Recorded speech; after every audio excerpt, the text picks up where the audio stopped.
This channel does not promote any violent, harmful, or illegal activities. All content provided by this channel is meant for an educational purpose only. আরজি করে যে academic fund ছিল সেখানকার টাকা নাকি সন্দীপ ঘনিষ্ঠ কন্ট্রাক্টরদের কাছে যেত, তারপর সেই টাকা ঘুরপথে আসতো সন্দীপের পকেটে। কত টাকা, কিভাবে চলতো সিন্ডিকেট, কি বলছে প্রতিবেদন দেখুন। পরোক্ষভাবে ওর যে লোকজন বলতো যে আরজি করের মুখ্যমন্ত্রী। প্রাক্তন কর্মী থেকে আরজি করে জুনিয়র চিকিৎসকরা সবার মুখে একটাই কথা, আরজি কর হাসপাতালে নাকি নিজের সাম্রাজ্য তৈরি করে ফেলেছিলেন সন্দীপ ঘোষ। সেই সাম্রাজ্যে নাকি অনিয়মই ছিল একমাত্র নিয়ম। আর্থিক দুর্নীতির অভিযোগে সন্দীপ ঘোষ গ্রেফতার। সিবিআই এর জালে তার 3 ঘনিষ্ঠ। সিবিআই সূত্রে বিস্ফোরক খবর, পড়ুয়াদের জন্য বরাদ্দ একাডেমিক ফান্ডের টাকা ঢুকেছে সন্দীপ ঘোষের পকেটে।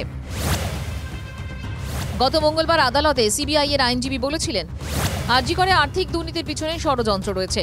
7টি সংস্থা তৈরি করে সুযোগ পাইয়ে দেওয়া হয়েছে।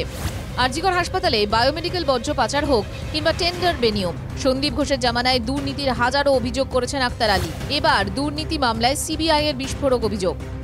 একাডেমিক ফান্ডের টাকা ঘুরপথে আত্মসাৎ করেছেন সন্দীপ ঘোষ, এমনই তথ্য হাতে পেয়েছেন তদন্তকারীরা।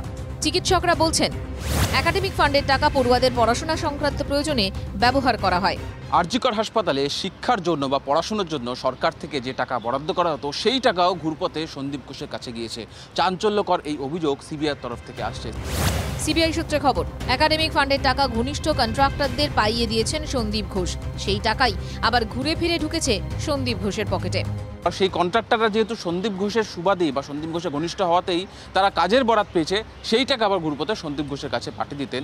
সেই নথি বা সেই তথ্য প্রমাণ সিবিআইয়ের কাছে এসে পৌঁছেছে। ঘনিষ্ঠ কন্ট্রাক্টর ব্যবসায়ীদের বাড়তি সুবিধা পাইয়ে দেওয়ার অভিযোগ সন্দীপ ঘোষের বিরুদ্ধে বহুবার উঠেছে।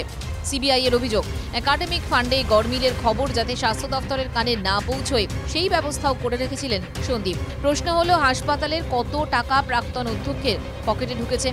সেই উত্তরই খুঁজছে সিবিআই।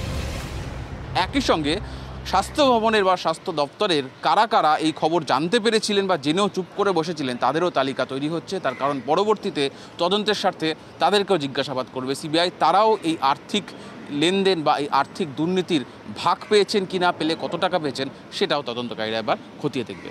ক্যামেরা গৌরব পালের সঙ্গে সুজয় পাল, টিভি 9 বাংলা, কলকাতা। আরো একটা বড় খবরের দিকে নজর রাখতেই হচ্ছে। প্রবল বিতর্কের আবহে সাসপেন্ড অভিক দে, বিরূপাক্ষ বিশ্বাস। প্রবল বিতর্কের আবহে সাসপেন্ড অভিক দে, বিরূপাক্ষ বিশ্বাস। 2 বিতর্কিত চিকিৎসককে সাসপেন্ড করলো স্বাস্থ্য দপ্তর। সৌরভ টেলিফোনে আমাদের সঙ্গে রয়েছেন আমাদের সহকর্মী। সৌরভ, প্রবল বিতর্কের মধ্যে এই 2 চরিত্রকে নিয়ে প্রবল বিতর্ক তৈরি হয়েছিল রাজ্যের মেডিকেল কলেজে। এমনকি জনমানসেও এদের বিরুদ্ধে বিরূপ প্রতিক্রিয়া তৈরি হয়েছিল। গতকালই আমরা দেখেছি কাকদ্বীপে বিরূপাক্ষ বিশ্বাসের জয়নিং অর্ডার বেরোনোর পর সেখানকার সাধারণ মানুষ কিভাবে বেরিয়েছে, বিক্ষোভ দেখিয়েছেন।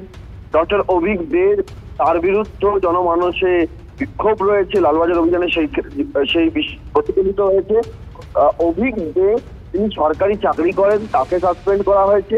বিরূপাক্ষ বিশ্বাস সিনিয়র রেসিডেন্ট, কিন্তু তিনি সরকারি চাকরিতে সরকারি হস্তক্ষেপে থাকলেও তিনি সার্ভিস করতেন না, তিনি সিনিয়র রেসিডেন্ট ছিলেন। সেই ক্ষেত্রে সিনিয়র রেসিডেন্ট পদ থেকে তাকে অব্যাহতি দেওয়া হয়েছে। এবং দুজনের ক্ষেত্রেই এই নির্দেশিকা জারি করেছে রাজ্য স্বাস্থ্য দপ্তর। ধন্যবাদ সৌরভ।